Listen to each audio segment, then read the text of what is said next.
നിലമ്പൂർ ഉപതെരഞ്ഞെടുപ്പിൽ BDJS മത്സരിക്കും. സംസ്ഥാന കൗൺസിലിൻ്റെതാണ് തീരുമാനം.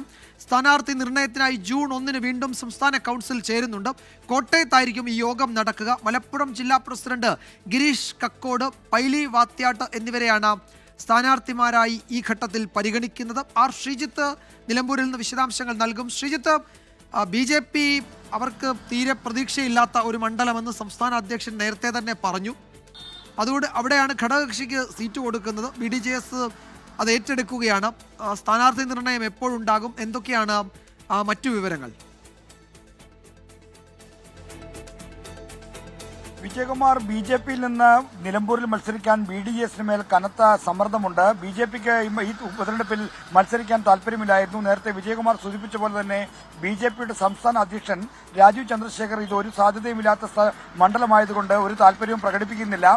അതുകൊണ്ടാണ് BDJSന് മേൽ ഇവിടെ മത്സരിക്കാനുള്ള സമ്മർദ്ദം വന്നത്. ഇതിന്റെ അടിസ്ഥാനത്തിൽ ഇന്ന് വൈകുന്നേരം 7 മണിക്ക് BDJS സംസ്ഥാന കൗൺസിൽ ഓൺലൈനായി ചേർന്നു. അങ്ങനെ BJPയുടെ സമ്മർദ്ദത്തിന് വഴങ്ങി നിലമ്പൂരിൽ മത്സരിക്കാൻ BDJS ഔദ്യോഗികമായി തീരുമാനമെടുത്തു. ഇനി സ്ഥാനാർത്ഥി നിർണയവുമായി ബന്ധപ്പെട്ട കാര്യങ്ങളാണ് ചർച്ചയ്ക്ക് വരേണ്ടത്.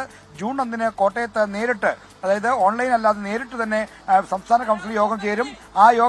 ആ യോഗത്തിലായിരിക്കും സ്ഥാനാർത്ഥിയുടെ കാര്യത്തിൽ അന്തിമ തീരുമാനമുണ്ടാകുക.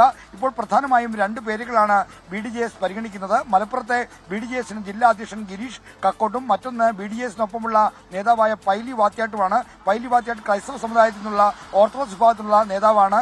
ഈ 2 പേരെയാണ് ഇപ്പോൾ BDJS ഇവിടെ NDA സ്ഥാനാർത്ഥികളായി പരിഗണിക്കുന്നത്.